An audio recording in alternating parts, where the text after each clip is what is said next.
Hello, witches! It is Wednesday, which means it is time for the Witches Movie Coven. Yes, witches with goats talking about witches in movies. Have you met Philip or Black Philip or Black Philip or Black Philip, Black Philip, Black Philip, or Mothman or Bad? Oh, Soon there will not be room for our own human heads within means of restraint. But that's okay. We have been overtaken and overpowered. I am Patti Negri. I am one of your hosts. You might know me from The Witching Hour, my regular podcast, from Ghost Adventures, from conventions and other television here, there, and everywhere. And I am honored to be with these four regular people. We've got our whole crew here tonight. So let them introduce themselves, starting with lovely Jason Mankey. Wow, I expected that to be Courtney or Heather. I don't think I've ever been called lovely before. I'm Jason Mankey, harmless drudge, writer of 10 books for Llewellyn, including the upcoming High Priest, the biography of Raymond Buckland. Thank you. Can't wait on that one. All right, Richard-Lael. Hello, Richard-Lael is my name. Richard-Lael is one name, not two. If I were just Richard, I would be a... That is right. I'm known as the gentleman psychic. I'm a psychic and a medium. I used to be a psychic and a small, but I gained some weight. I am well known in the paranormal world. You might have seen me on Ghost Adventures or at University Magicus or here in New Orleans. Lovely Courtney. Oh, that's me. I'm Courtney Buckley, Ghost Bait on Scared and Alone, and my Phillips are all right here. But I'm giving them the night off because this is my new friend and comfort object, Mothman. And this is the Build-A-Bear Mothman, which was sold out a lot, and I finally was able to get. And he has a shirt that says "The Man, the Moth, the Legend," because obviously, and he has little wings. And then when I made him be scented like bubblegum, because if you've ever seen the Mothman statue, which I haven't in real life, but if you've ever seen the Mothman statue in Point Pleasant, West Virginia, he has he's a bubblegum booty baddie. Also, I could not decide between which sounds to put in him, so I selected I'm Batman. I am the Knight. Because he is the knight, right? And then also because he likes to fly around.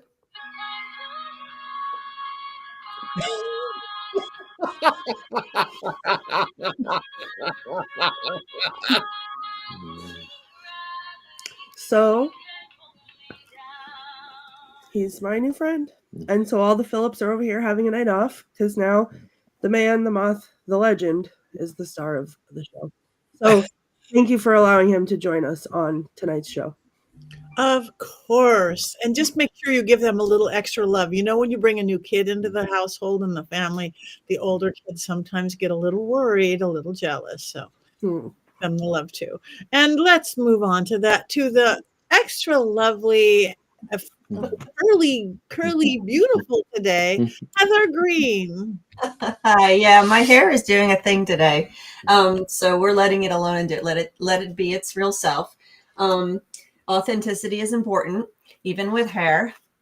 I am the author of Lights, Camera, Witchcraft, the definitive guide, or a critical history of witches in American film and television. So I am also an author. I'm also a journalist, and I cover the occult as well as working with all kinds of great authors, also who write about the occult and witchcraft at Llewellyn Worldwide. So yeah, that's my life.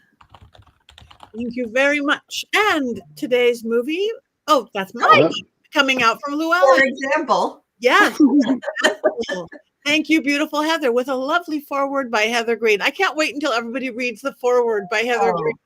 Oh. I can't wait till everyone reads the book. It was so much fun to work on, Patti. You know your stuff for sure. It was great fun. I can't wait to do after editing it. I want to do all the projects now. I know. I only tried a few of them. You're going to be so much better than I, because I don't have that artsy craftsy gene in me, and you do. So my puppet will look like a drunken 6-year-old make it, and yours will look like mine does in my mind, I'm sure. But as you say in the book, it doesn't matter. Doesn't matter. It works just as magic with the magic.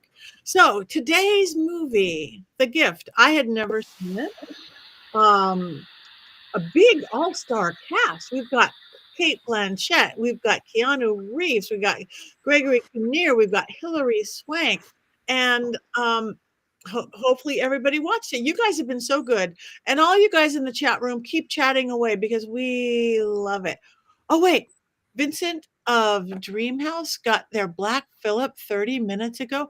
A birthing, you guys. Let's give that a beautiful hand. A new baby Phillip in the family. So thank you very much. On that, okay, I'm easily distracted because I can't breathe because I have Phillips and all of it. But you guys, we want your comments. We hope you watch the film. But just in case somebody did not watch the film, Richard-Lael, do you have a completely unbiased synopsis of The Gift? I do. And because of the nature of this film, I am going to be succinct and I am probably not going to be funny.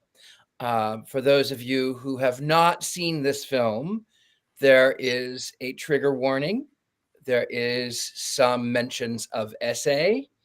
There is a lot of abuse, which is foisted upon women and children. So if that is not something that you are able to process at this time, we completely understand. It's going to be a brief mention, but it is part of the film. And so we will go there. The story is about a woman in Georgia whose husband has died tragically, and she has realized that she has visions, that her grandmother was also a seer, and that she herself is a seer. And she helps a lot of people in the town, including the wife of an abuser and a young special needs or mentally challenged young man who's troubled, who works at the auto repair shop. These are some of the people that she works with.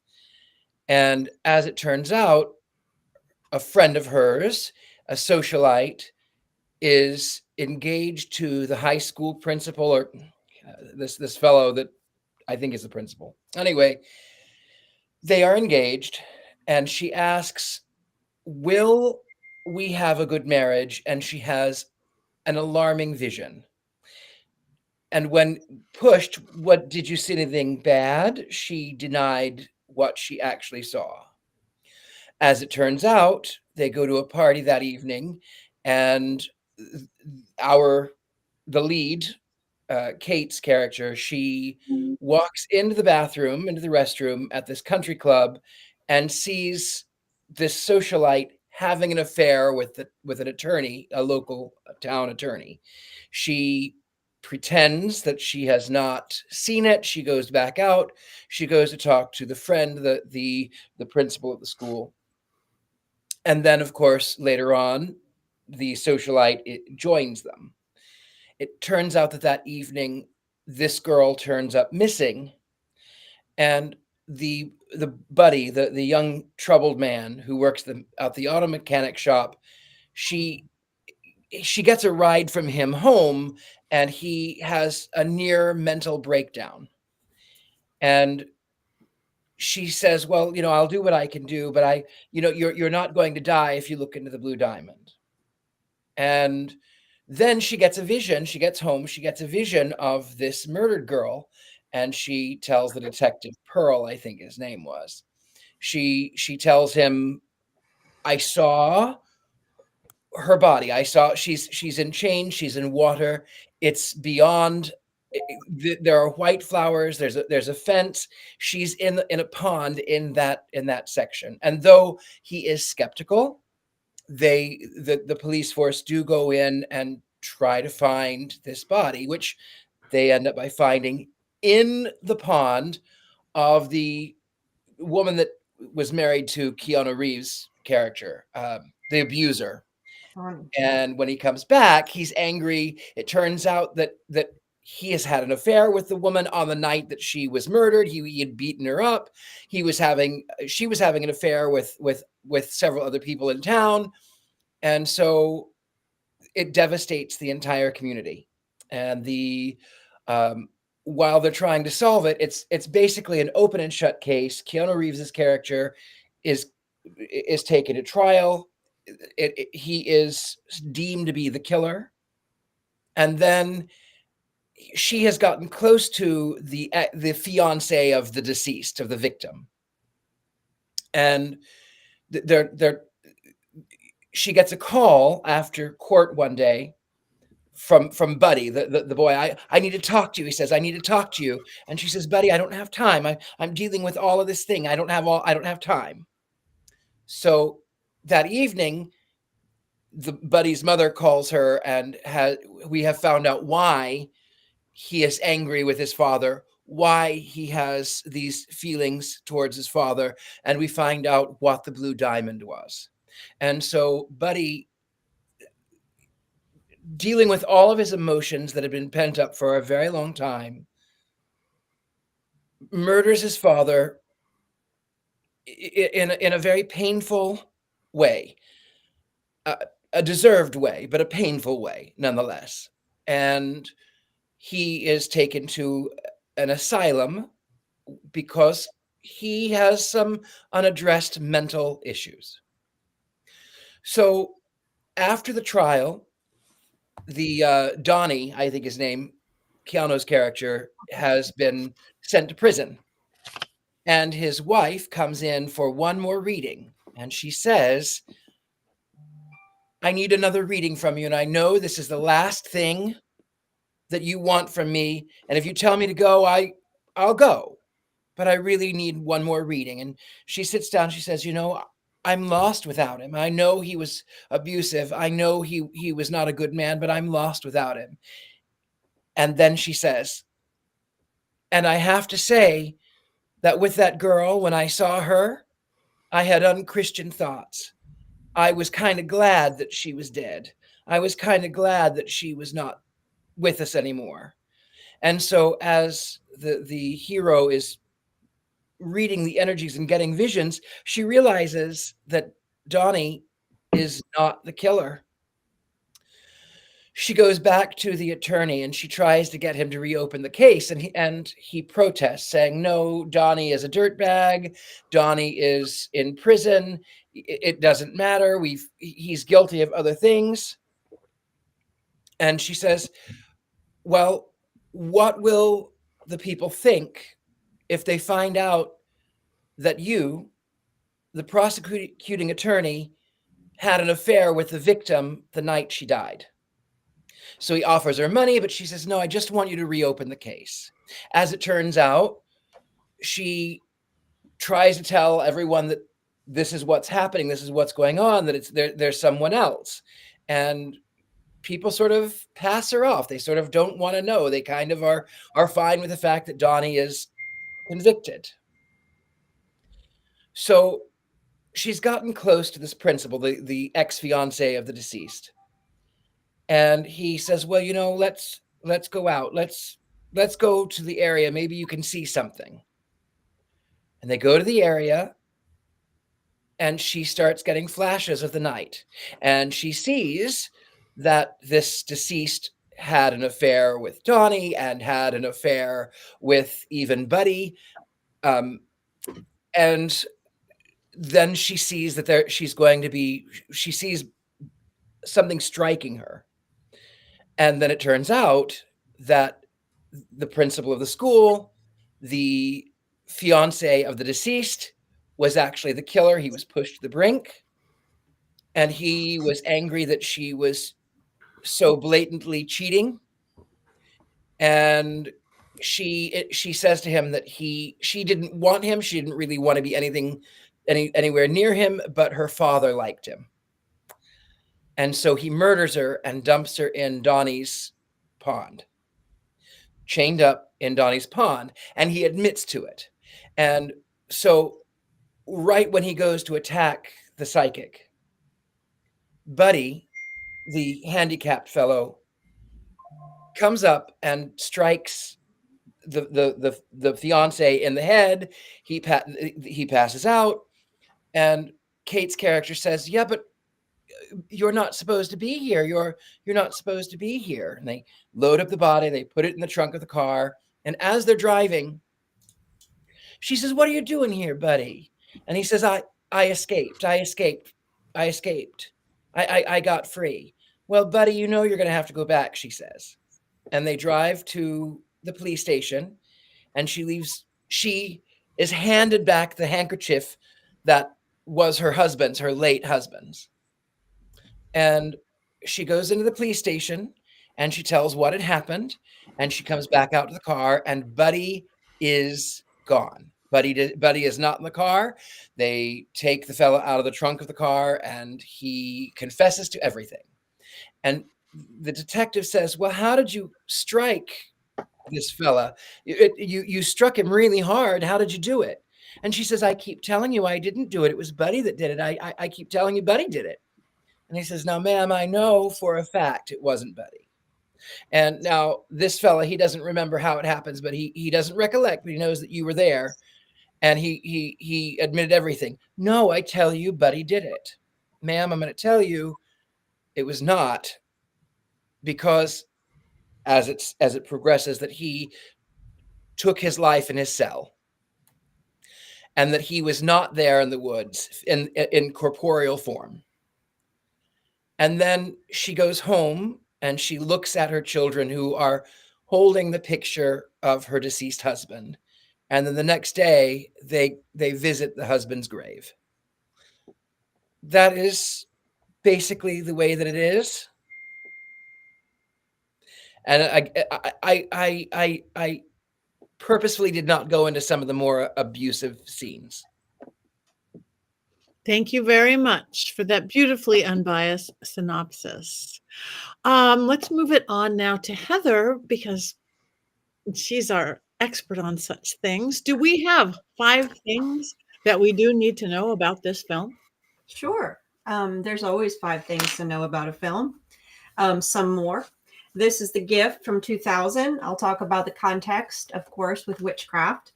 We'll talk a little bit about the source material, where the story came from, the cast, the director, and then a little bit about divination. So first context, this is 2000. This was sort of at the end of the witchcraft movie craze, right after the Blair Witch Project and other forms of witchcraft and magic were being explored in films. It was also after witchcraft was starting to become more treated a little bit more gently, let's say, within movies, and then eventually television into the 2000s. You started to see differentiations between satanic witchcraft, scary of the late 80s and the 70s, into actually trying to break it out and saying there are forms of divination and witchcraft and magic that are okay. And this movie falls into that category. It is also, this is the beginning where you start to see witchcraft and women specifically that practice witchcraft and divination and magics are starting to be defined by women who need this because they've been abused. So just, you're going to start to see this at this 2000. It gets really prominent again in the 2010s. Okay. Just thematically. So that's sort of the context of this. The source material is really interesting. So the writer of this is Billy Bob Thornton and Todd Epperson. And Billy Bob Thornton was the key here. He wrote this based on his mother, who he says was psychic. So this is not a true story, but it was based on his mother, who he said, I'm just looking at my notes here. He grew up in Arkansas, not Georgia, first of all, but it was a Southern feel in Arkansas. And she had crystals and occult stuff. She took guests and clients into her house to do readings.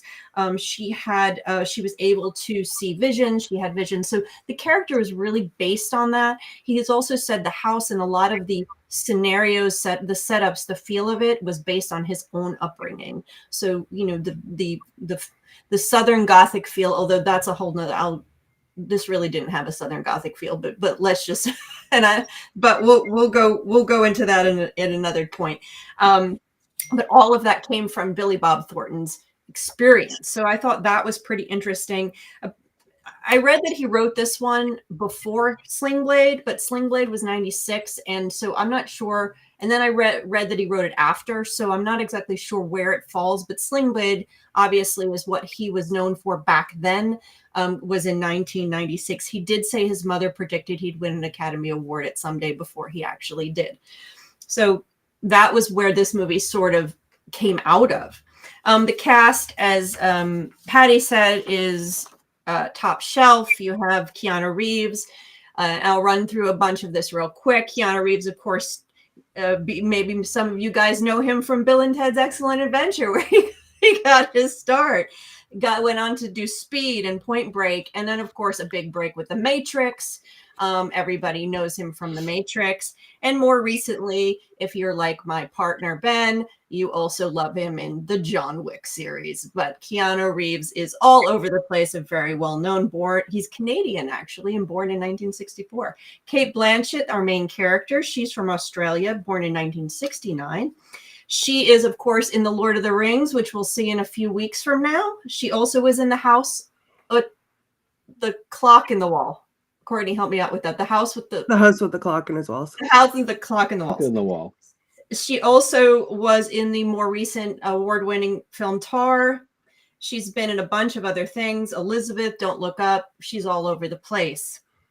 Then, of course, Giovanni Ribisi played Buddy. He is in everything. He's one of those actors where you've seen him everywhere, but you can't name it. You're like, wait a second.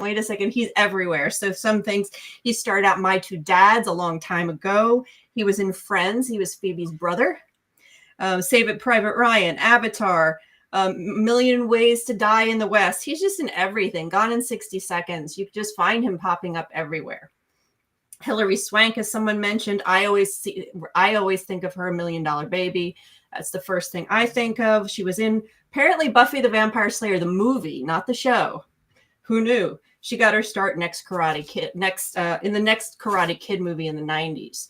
So these are some of hers, but she's in a bunch of stuff. Katie Holmes, probably best known for her Marriage, but she started out in Dawson's Creek, if anybody was watching that. She's been in a bunch of different things. Batman. She's here and there. Greg Kinnear. He's been a bunch of different things. You recognize his face, As Good as It Gets. You've got Mel, Sabrina. And who else do we have? Gary Cole. He was in Talladega Nights and Office Space, was just shown on the screen, I believe. Michael Jeter. I think of, when I see him, all I can think of is Mr. Noodle, Elmo's Mr. Noodle. From Elmo's Place. You guys don't have kids and did not watch Elmo. You don't know who Mr. Noodle is, but that's who I think of when I think of Michael Jeter. He was also in Green Mile. J.K. Simmons was just in Red One. If you saw that movie last year, 2024, he was in Juno, La La Land, one of my favorites. No Witches though. Spider-Man movies and Rosemary Harris Spider-Man movies. So there's just a ton of faces in this. I don't know if I got them all, but that's just kind of a little taste of that. Let's talk about Sam Raimi, the director. Of course, he keeps popping up, and I kind of blame our producers because one of them really likes him, or maybe they both do. But there's the Sam Raimi films. Oz, the Great and Powerful. I don't forgive him for that. Drag Me to Hell, we reviewed here. Army of Darkness, I believe we did, and hopefully one day we'll be doing Doctor Strange. So, and he's actually coming out with who has come out with a new movie that we might actually have on the list coming out as well. So he is definitely deep in our area of doing movies that are occult related or adjacent. And this one as well, although a little different. So the last thing I want to talk about is divination, the practice of fortune telling. One of the themes in this, if we move away from some of the more difficult themes, we can talk about the theme here in the treatment of divination and witchcraft and magic, which is always, of course, what I did in my book. What interests me is how they're treating it. And they treat it very respectfully here in that she is practiced and she is respected as a practitioner. And the people who doubt her ability are not people who doubt her ability are not treated well in terms of the way the movie places them morally. However, he makes a note at some point, saying that her practice is illegal or could be illegal. Does she charge? And she says, no, she takes donations. So this is actually true. So if you practice divination of any sort, you have to look up the codes, especially if you charge, and it varies from state to state. So in her case, she was wrong, actually. Georgia code and is Georgia code has it so the counties they can prohibit, regulate, or tax various forms of divination, astrology, clairvoyance, palmistry. So Georgia, the state, leaves it to the counties, and then each county and jurisdiction can decide what to do. And my county, it allows it as long as you're licensed as a business practitioner, you're allowed to do it. Now, that's not the case for every state. So again, I think this is really interesting, and I just wanted to point this out. So she was kind of wrong, because even in Georgia, you can't take money you can't even take donations. In Pennsylvania, I'm going to do last. I'm not doing all 50 states, relax. In Wyoming, one of the most conservative states, no person not legally licensed to do so shall represent himself for hire to be an astrologer, fortune teller, clairvoyant, or palmist. It's a misdemeanor if you're not licensed. So that state regulates it throughout. It's different. Again, every state, city, wherever you are, I'm sure Richard-Lael knows this because he does this professionally. Pennsylvania, there's actually a fight with a bunch of witches. They're trying to get the laws changed because in Pennsylvania, a person is guilty of a misdemeanor of the 3rd degree if he pretends to gain or lucre, to tell fortunes or predict future events by cards, tokens, the inspection of the head or hands of any person, or by the age of anyone, or by consulting the movements of the heavenly bodies, or in any manner, or for gain or lucre, pretends to effect any purpose of spells, charms, necromancy, or incantations, blah, blah, blah. And it goes on and on. This is how long it is. You can't put bad luck on people. You can't put good luck on people. You can't stop bad luck. You can't win affections. You can't make one person to marry. It goes on and on and on. This is a misdemeanor. You can't do it in Pennsylvania. So every state is different. So I think that's an interesting part of this movie in terms of representation of witchcraft and magical practice. So it's just like a little lesson coming out there. If you're planning on doing any form of divination, check your local laws and codes. And a lot of these were written, like the Georgia one in the 1950s. A lot of them were written in the 1800s. In my state, in my county, actually, you can't run your steam engines before 7 o'clock in the morning. So there's a lot of these codes are written from a long time ago and are very antiquated. So that is the 5 things you need to know about the movie The Gift. Thank you. Thank you very much. That is beautiful. I don't think we have fortune teller or psychic laws here in California, to my knowledge, and I've been breaking them if we do. I don't know. They got changed in the 70s, I think, out your way in Los Angeles, and there is a feminist witch named Z Budapest who led that crusade to get those laws changed because she got in trouble for reading tarot, I think it was. So for California, we've been safe for about 50 years.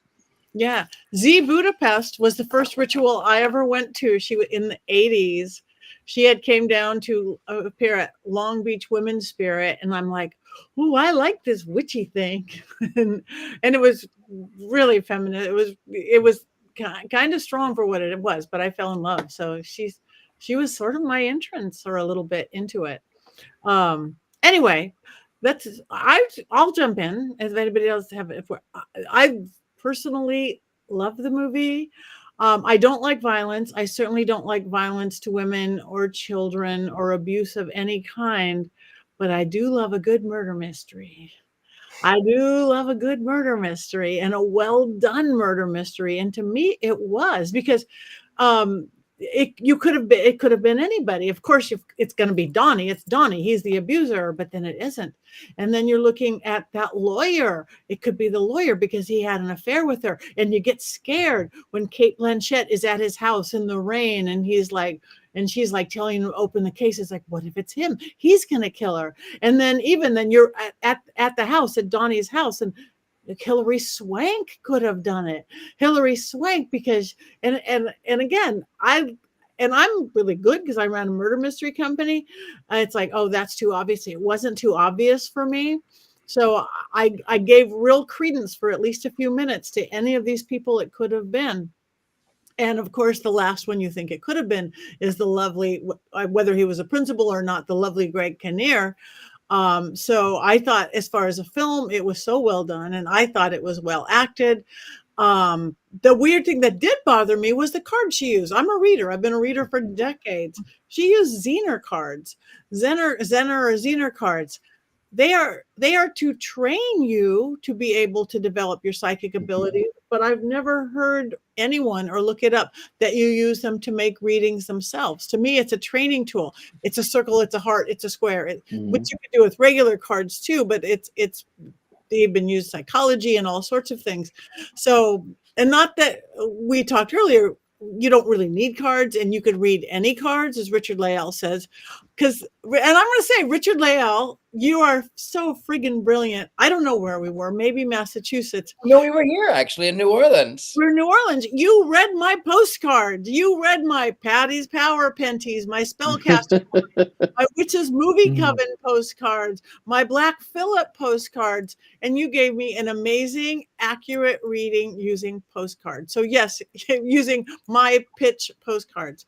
So you can read anything, but I would think these would be extra hard because there's like 4 cards in the deck, maybe 5. So that's a lot to get. It was your uncle on a Tuesday with a candlestick in the park. But again, that's the only thing that bothers me. That was my first thought too, is, I've never seen anyone read with the Zener cards. I didn't know what they were called. I did know that they were used for training intuition, but then I did rationalize it away and go, okay, she is not classically trained. She is just using whatever she has, and maybe she didn't have access to tarot cards. This was 2000. She's deep in the South. Maybe she doesn't have Amazon, and maybe she doesn't have a witch shop. Maybe this is just all that she has. And sometimes, as someone who does this professionally, sometimes that's what you do.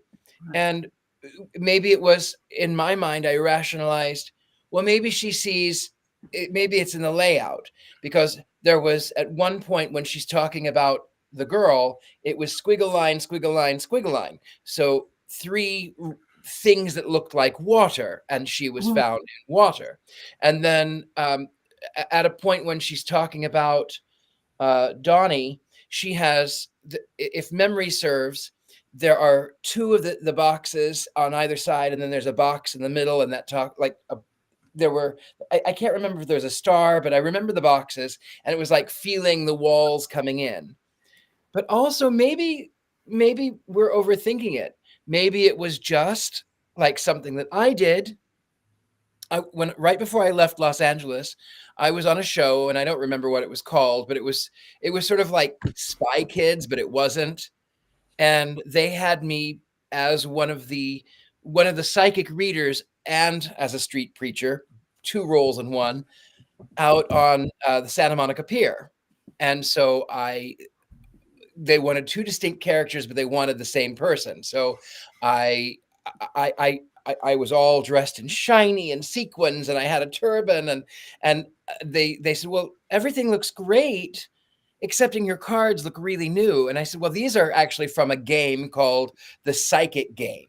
And I'm not going to read my real cards. I'm just not. I'm not going to use my cards for this. So maybe that was a prop department of, what do we have? Oh, this will work.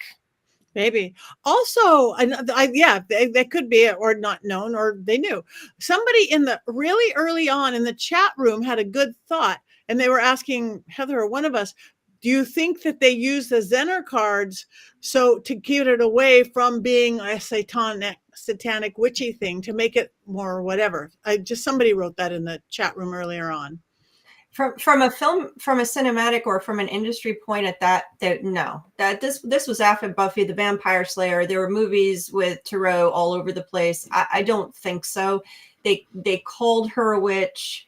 They were pointing her. I think they could have picked oracle cards, which is these operate more like oracle than tarot in the way, the way she's doing it. Obviously, they could have picked any number of oracle cards that weren't the classic Rider-Waite, and like this deck, they would have, which might have triggered that. But I think there's plenty of oracle decks even then that they could have picked. or designed. Maybe I don't think that's the case. maybe it is also the case of copyrights. Yeah, U.S. Systems is quite litigious if you use the Rider-Waite-Smith tarot deck. It's Not now it's public domain, but then it wasn't. I think they could have. I don't know if that would have been an issue for a film company that spent $10 million. They could have gotten the rights to use a deck. Maybe not that particular one, but the point is, I don't think they shied away from using a tarot deck because of the satanic thing. I think but maybe I don't know. I did look to see if there was a person, a ritual person, or anyone from the community advising, and it was not listed. That doesn't mean someone wasn't there.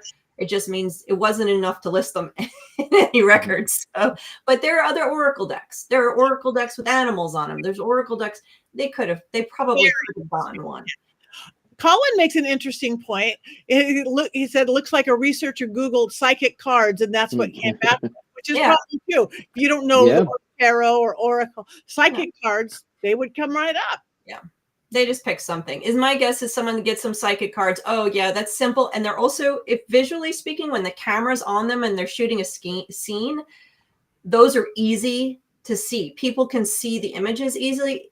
In something like this, it would be harder for them to see the detail. Those are very simple when you have a broad, a medium shot or a shot that's further back. You can still see what's on those cards. So it might have been a visual choice.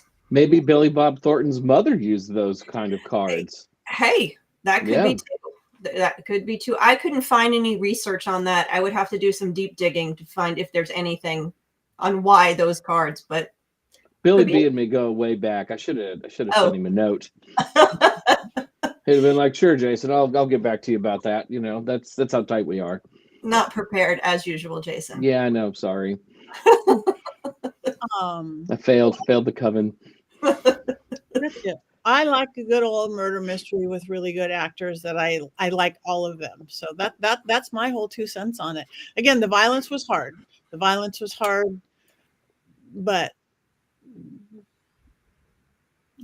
don't know if it's any more scary than the Killing Tree.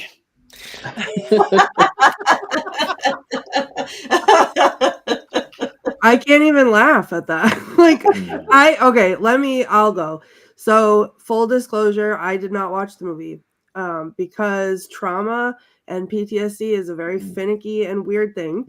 And normally in my life, watching movies with scenes like that doesn't affect me because I don't know. There's some weird part of my brain that is also the same part of my brain that suspends disbelief when there's plot holes in things and I love a movie and I can just get past it, that can look at a film and know it's actors and I'm not in danger. So I don't react to it.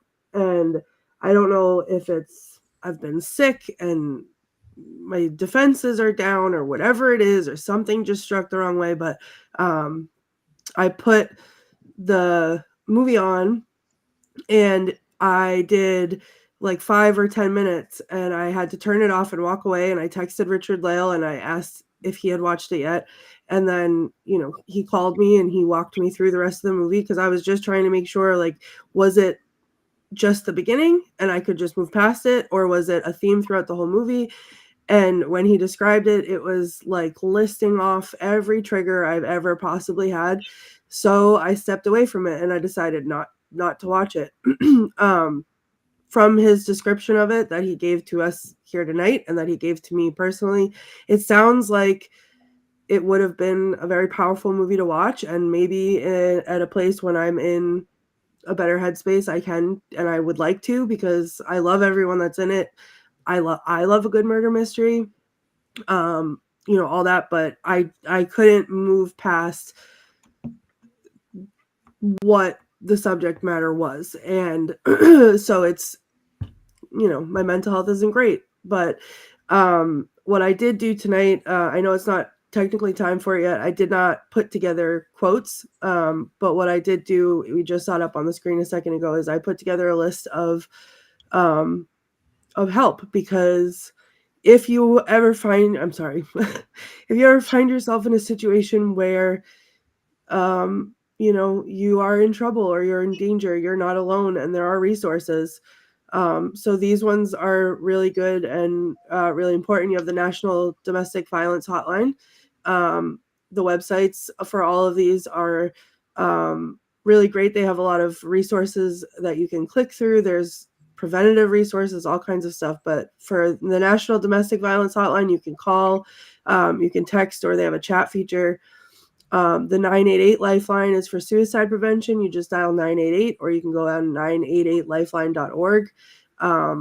As you can see there's links to substance abuse and mental health services. You can call, text, chat. They have assistance for people who are deaf or hard of hearing. There's the National SA Helpline. You can call the number. You can go on rainn.org. They have chat help, or you can call. And then Child Help, which is an organization that I've followed for a while. You can go to childhelphotline.org. Call the number. You can text help to the number. They have a live chat. Their website has a cool feature where if you're looking and you're scared and you don't want someone to see it, you can emergency exit to YouTube so that people won't know what you're looking at. There's also a Lifetime original movie, I think, about the people who created Child Help, which is how I found out about it. But that's for child abuse. So anyone out there who's watching this, you're not alone. And if you've already experienced it and it's over and you got out, I'm proud of you. And if you haven't, you can, and you will, and you just have to stay strong. You're stronger than they are, and use the resources, get help, because it's there and you can make it through. And so that's my contribution to tonight. Thank you. A great contribution. Thank you, Courtney. Yes. Times are scary. People are, we can't even go there with it, but times are scary, and nobody's in their great place that I know of. So, okay, back to the movie. Thank you. Richard-Lael. I say it was intriguing. I went into this film thinking, oh, goodness, it's another white trash, hillbilly redneck, every stereotype, throwing them in the book, you know. I was prepared to not like this film, but I did enjoy this film. Now, I did not grow up. My grandmother lived in Stone Mountain, so I visited Georgia a lot, but I grew up near Arkansas, Oklahoma, Missouri, in that area. So I didn't personally experience some of these things myself, but I was privy to some of the things that were. I will say that the way her method of divining, I mean, the cards were weird, but the visions that she gets, the images that she gets, the little images is pertinent to the way that I myself read. And I always tell people this. I say, cards, they are not magic. Cards are tools that help us to tell a story, and I trust my intuition. And literally thousands of people trust my intuition. And for that, I am grateful. But I am looking through a small window into your world. I am the translator. I am the conduit, not the translator. I beg your pardon. I am the conduit, not the translator. And so where I trust my intuition, I get images, pictures, words, sounds, emotions, colors, pop culture references sometimes. And I trust it, but you have to trust your intuition as well. Because if I were to say to you, heart, it might have meanings to me, but something significantly different to you. So trust your intuition. And that's the way that it works. I get images and pictures and words and sounds. And the scary part is when the dead come through and they wake you up. I've had a couple of those instances even just this morning. And then also, you know, I told the story when I was on Ghost Adventures, but the way that sort of the picture starts to unfold. When I lived in LA, I had a client, long story short, and she was worried about her son. And the son had an incurable disease and was dealing with a lot of things. And I said, it's so funny. Does he have a girlfriend? She goes, nope, he doesn't have a girlfriend. I went, in my mind, I'm thinking that's so strange because there's a woman who's trying to cause him harm. But okay, maybe I'm wrong. And then I started going into the cards. And she asked, will my son live? And I said, you have to be careful, because you need to tell him you love him. You need to tell him that he is worth living, that life is worth living, that he's trying to hold on, but it's difficult. And she got really happy, and she said, oh, he's going to die, and you're certain it's not my husband? You're sure it's just my son? And I went, oh, it was you. It was not a girlfriend. It was you.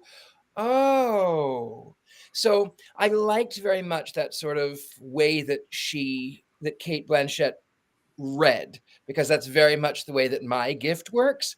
And I am self-trained. I'm self-taught. Yes, my mother, yes, my father, both in their own way. Yes, for generations back.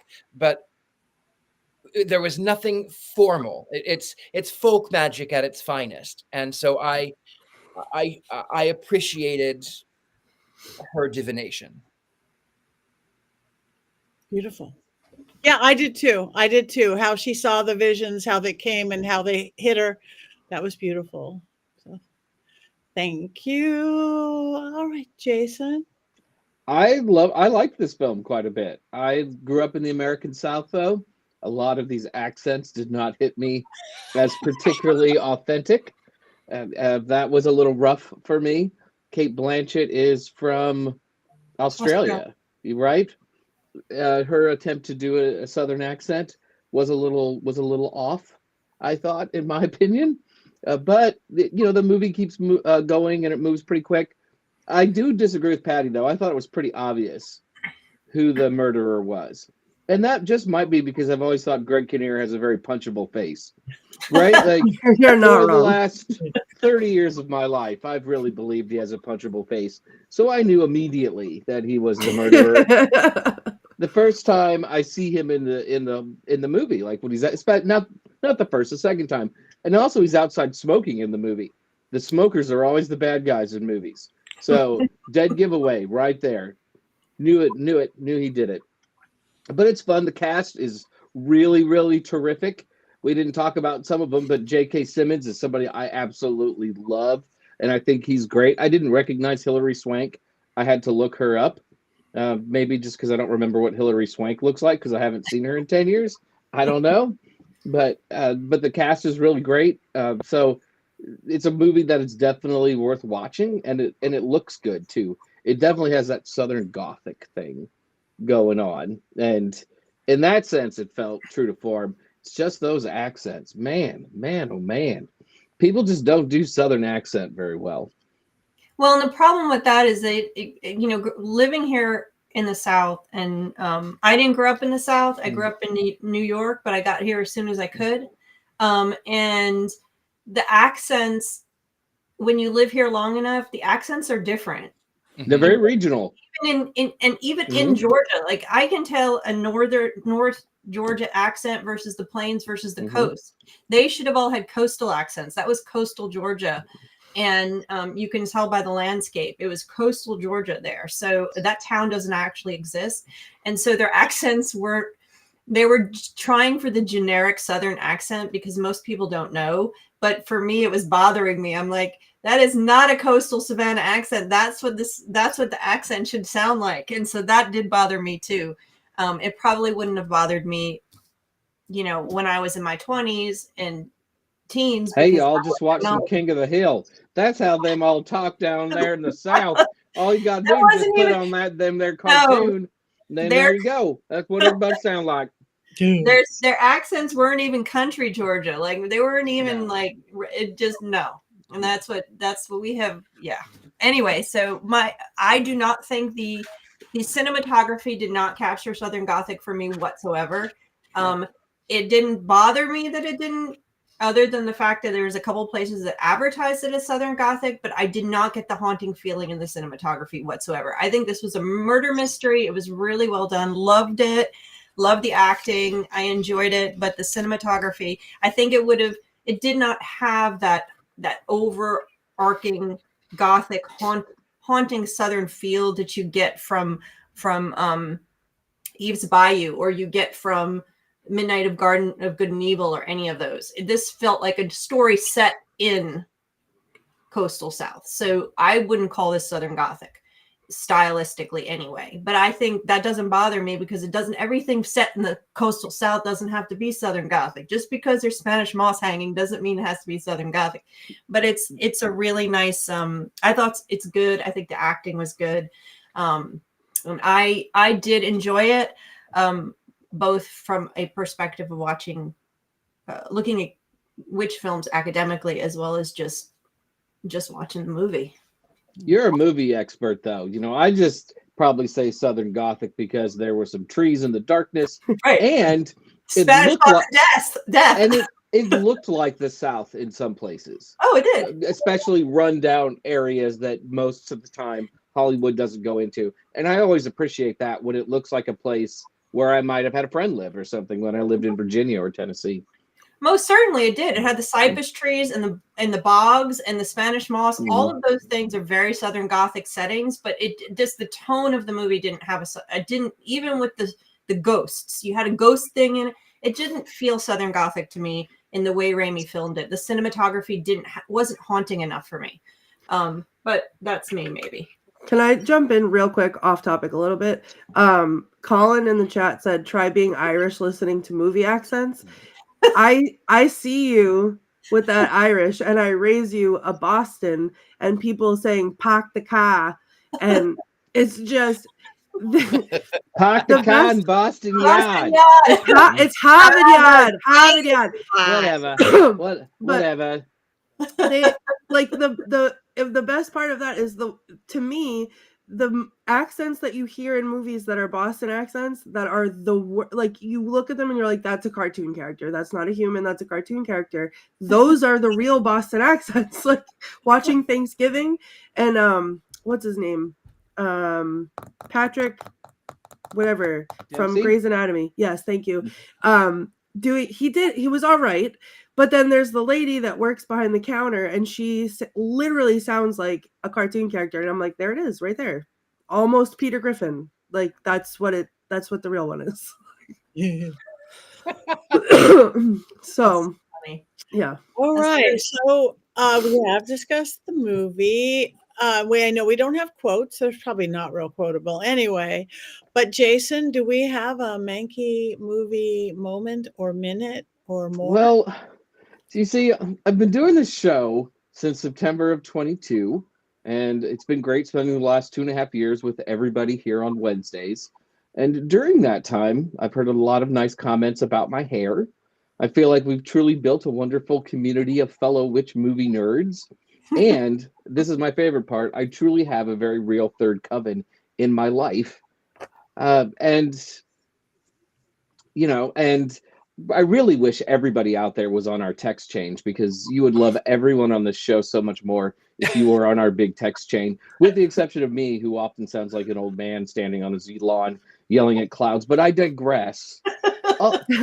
Also, during that time, some bad things have happened here as well, especially to me. I've had to deal with Courtney's constant hexings. Do you know how many evil eye bracelets that I have snapped because of Courtney? Dozens. And there's also knowing that deep down, despite his great love for me, Richard-Lael will never, ever love Anchorman. And it wounds me to this day. And then, despite being two of my favorite people in the world, Patti and Heather will always have haunted dolls around them, which means I will always be a little afraid of them. Few things creep me out more than haunted dolls. I won't even drink any of that Robert the Doll brand rum. That's like ingesting a demon. But nothing, and I mean nothing, could have ever prepared me for this week's movie, The Gift. You see, there are only a few icons within Generation X, and most of them are dead. Kurt Cobain, dead. Spoiler alert, Lane Staley, dead. Tupac, dead. Biggie, dead. The reason I have long hair, Heath Ledger, dead. Brittany Murphy, dead. And while he is not dead, this movie had to turn Keanu Reeves, lead singer of the band Dogstar, Ted from Bill and Ted, and John Wick himself into a racist wife beater who yells witch. like it's the biggest slur in the universe. I think whoever picked this movie, Heather, is trying to retroactively ruin my teenage years, my 20s, my 30s, and everything else in my life. I cannot unsee Keanu Reeves being a jerk. And no, not Keanu. I will not listen to such awfulness come from his mouth. And having to see sad Kate Blanchett, my precious Galadriel, Hela, the badass villain in the third Thor movie, Elizabeth the First, and I'm sure she's been in sad movies, but I avoid those movies. I can't avoid the movies we have to watch for this show. I don't want to see a widowed and destitute Kate Blanchett, and now I can't unsee it. And I also can't unhear her weird Southern accent, which will haunt me in every further Kate Blanchett movie. And why is J. Jonah Jameson from the new Spider-Man movies and the first Spider-Man movies hanging out with the Aunt May from the original Spider-Man movies? I'm so confused by this. Is this a part of the extended Marvel universe with Kate Blanchett's character, some sort of Southern Madam Web? These are the things that will give me nightmares, and these are the things I do not want to contemplate in this life. Oh, and little Katie Holmes sleeping with everyone in her southern town. This both made me sad and made me wish that I lived in that little southern town. I was not ready for all of these thoughts to descend upon me while sitting on my couch. So despite liking this movie, even if it was entirely predictable, I have to tell you that the gift is no gift. Please take this present away. Whoa. You know how hard it is to be funny for this movie? It is hard. It is tough. One of your best. This is good, Jason. Thank you. The Spider-Man connection is Sam Raimi, obviously. Obviously. But making a Madam Web joke is something I've wanted to do now for a year, and I finally got to do it. You That is did. one of the Check it worst off. movies. One of the worst movies ever made. Wow. I'd take The Killing Tree any day. All right. Well, it is that time. It is time to vote. Oh, before we vote, Christy, our dear, we love her, always here, Christy Cragen. We want to send you some healing love and some beautiful healing vibes. We are powerful witches, you know, so we're sending you all of our best. Beautiful Christy. So hope you're still there. We've been holding on to that throughout this thing. So we love you. And we're hugging you with goats aplenty. And Mothman's. And Mothman's aplenty. So that's beautiful things out there. So on that note, now we take to voting. Wands up or wands down? Diamonds up. I didn't watch it, but I'm going to give it a wands up because it sounds amazing. And also, you all know that I'm a fan of the empowerment moment, and this movie gave me a chance to have an empowering moment. So I'll vote wands up for that. You have a Wands up, indeed. You have a light up one this week. This is Very this is a lightsaber. I've had this on my desk since we did Star Wars, and every time I can't find my wand, I use this. wow, and I've just never remembered that before. And what do you have there, Heather?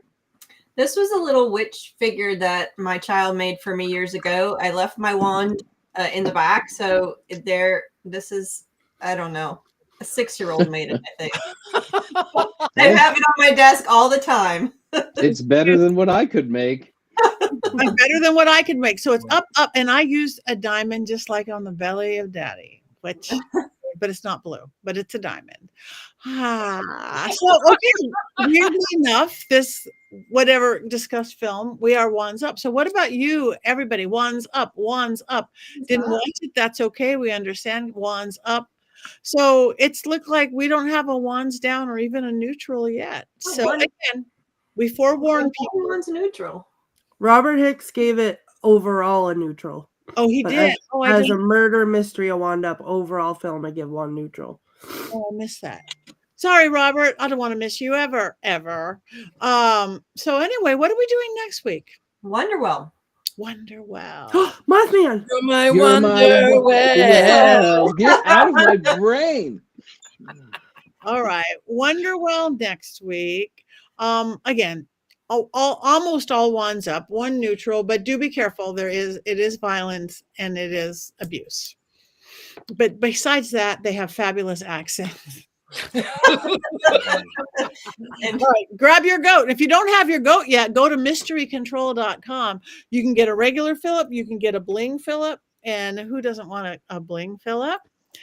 You can get a Richard-Lael pillow. You can get a cloak, a cape, a t-shirt. We could do the entire house and your entire wardrobe at mysterycontrol.com. And I have, so you can. We 'cause I- have University Magic and Magic U. You can get my power panties. You can get my spellcaster line. You could get things from the school where Richard and I both teach magic and tarot reading or card reading. We both teach that there. So you could get your own Zener cards and, figure out who killed who in the meantime. Other than that, any last words for anybody? I'm good. You can't get Mothman. Sorry. You can't get Convocation, Detroit, 2 weeks. I'll be there. It's one of my favorite pagan festivals in the country. Perfect. So Convocation 2 weeks in Detroit. So go see Jason. One of these days I'm going to get to a pagan one, not just a paranormal one. Really, really, really, I want to. We're working on it. We're working on it. Oh, thank you. All right. We love you. Thank you. We have one more thing to do. It is 7:01 or 10:01 or 9:01 or tomorrow it's in Australia. 1, 2, 3.